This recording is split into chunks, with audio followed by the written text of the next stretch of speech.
I think casting a Battlestar Galactica actor as Picard's father was worth the Star Trek controversy. When Star Trek, Picard Season 2 introduced Jean-Luc Picard's estranged father, Maurice Picard, fans were stunned not just by the revelation of his darker characterization, but also by the face chosen to play him. In a bold and controversial move, Picard cast James Callis, best known as the brilliant but morally complex Dr. Gaius Baltar from Battlestar Galactica, as Picard's emotionally distant and allegedly abusive father. It was a risky decision that ignited debate among Star Trek purists and longtime viewers alike. But looking back, it's clear, casting a Battlestar Galactica alum in such a pivotal role was not only a stroke of genius, it was worth every ounce of the controversy it sparked. Why it was controversial? To understand the backlash, you have to recognize what James Callis represents to many sci-fi fans. As Baltar, Callis embodied betrayal, cowardice, brilliance, and psychological complexity. For Battlestar Galactica fans, he's inseparably tied to that franchise's dark, introspective tone. Star Trek, in contrast, has always prided itself on optimism and moral clarity. Bringing a Galactica mainstay into the Star Trek universe, especially as the parent of one of the franchise's most noble and revered captains, felt to some like ideological whiplash. Moreover, Callis's portrayal of Maurice Picard clashed with previously held beliefs about Jean-Luc's family. Earlier depictions had painted Maurice as a traditional, stern, but not overtly cruel man. Star Trek: The Next Generation episode Family Season 4, Episode 2 introduced Picard's brother Robert and his nephew Rene, with flashbacks and conversations implying a father who was rigid, but not necessarily abusive. In Picard, however, Maurice is shown as emotionally cold and, according to Jean-Luc's mother Yvette, a source of psychological torment that deeply scarred their son. That shift, especially when acted out by someone who played one of sci-fi's most famously tortured figures, rattled fans. Why, the casting choice was brilliant. But that's precisely what made the decision so effective. James Callis brings a layered, almost spectral quality to his portrayal of Maurice Picard. He's not a straightforward villain. He's not a classic Star Trek antagonist. Instead, Callis captures the contradiction of a father who believes he's protecting his family through control, discipline, and emotional rigidity, even as he ends up damaging them irreparably. The show's second season dives into the psychology of Jean-Luc Picard more than any Star Trek installment before it. By examining Picard's reluctance to love, to open up, and to confront childhood trauma, the series transforms him from a symbol of Federation perfection into a flawed, deeply human character. And to do that convincingly, the show needed an actor capable of matching Patrick Stewart's gravitas while challenging his character on an emotional level. Callis was that actor. In scenes set within Jean-Luc's mind, where much of Maurice's character appears, Callis haunts the frame like a ghost of guilt and suppressed memory. His performance is subdued, precise, and chillingly intimate. He doesn't yell or posture. He disapproves with a glance, with a word, with the air of someone who believes he's always right, no matter the cost.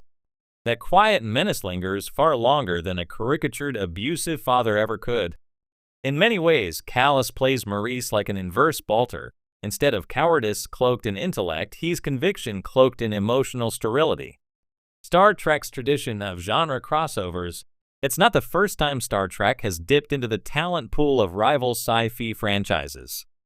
Kate Mulgrew, Voyager's Captain Janeway, starred in multiple genre projects before helming a starship. Even Mark Shepard, a genre chameleon, has graced both Doctor Who and Supernatural before making appearances in Star Trek-adjacent projects. But casting a Battlestar Galactica actor in a major role in Star Trek carries symbolic weight. Galactica was often seen as the gritty, morally ambiguous counterpart to Star Trek's utopian vision. While Star Trek champions the belief that humanity can rise above its worst impulses, Galactica is a cautionary tale about how those impulses can destroy civilizations. Callis was the face of that tension in Galactica, a man whose genius and ego nearly doomed his people. To put that face in the role of Jean-Luc Picard's father is to send a clear message. Picard isn't afraid to interrogate its own idealism. Picard needed a villain that wasn't evil, The beauty of Callus's performance is that Maurice Picard isn't some malevolent force. He's a man trapped by his time, his expectations, and his fear. He hides his wife's mental illness, believing that therapy or institutional help would do more harm than good. He tries to shield Jean-Luc from Yvette's breakdowns, and in doing so, cuts the boy off from maternal love. In his mind, he's doing the right thing. It's a kind of moral grayness that Star Trek doesn't often allow, especially in characters from its protagonist's past. That ambiguity is what made the role ideal for someone like Callus. His performance invites discomfort and sympathy in equal measure. He doesn't excuse Maurice's actions, but he makes them understandable. That in turn forces viewers to rethink Jean-Luc Picard himself. How much of his famed stoicism is the result of trauma rather than temperament? How many of his decisions over decades as a captain were made to avoid becoming his father?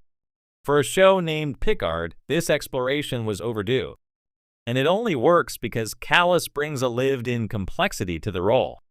We believe that this man shaped Jean-Luc, not because of what he says, but because of how he moves, how he looks at his son with disappointment, and how his very presence evokes unease.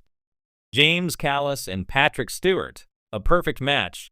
Another reason this casting works is purely technical. Callus and Stewart play off each other beautifully. In the surreal dreamscape scenes between Maurice and Jean-Luc, the tension is palpable. Stewart, now in his 80s, delivers some of his most vulnerable performances ever in Season 2 of Picard. It's a high bar, but Callus meets it with quiet ferocity. In scenes where Jean-Luc relives painful childhood memories, Maurice's coldness is almost unbearable. Yet when the truth about Maurice's motivations begins to surface, there's a subtle shift in Callus's performance, softening, hinting at regret without ever saying it aloud. It's a masterclass in restraint, and it elevates the entire arc. This isn't just fan service. This is character drama at its finest, and it would have fallen apart with a lesser actor. Callus doesn't just play a role, he inhabits the psychological framework of a man who tried to protect his family and failed, and who now exists only in the mind of his estranged son as a symbol of pain, repression, and perhaps misunderstood love. Star Trek is stronger when it challenges itself. Ultimately, the controversy over James Callus's casting says more about fan expectations than the actual quality of his performance. Some viewers were uncomfortable seeing a version of Maurice Picard who was emotionally abusive. Others didn't want Battlestar Galactica mixing with Star Trek at all. But Picard was never meant to be comfortable. It was designed to be a meditation on legacy, trauma, and what it means to grow old with unresolved pain. Casting Callus wasn't just about shock value. It was a creative decision that aligned perfectly with the themes of Picard's second season. The show wanted to challenge its hero, to peel back his layers, and to reveal the hidden cost of a life lived behind walls. To do that convincingly, they needed an actor who could embody complexity, sorrow, and subtle threat, and who could make us feel the emotional war inside Jean-Luc. Callus did that. Looking ahead, as Picard concluded its third season by returning to the comfort of the Next Generation crew and fan-favorite nostalgia, Season 2 now stands as its boldest and most divisive entry. Some fans,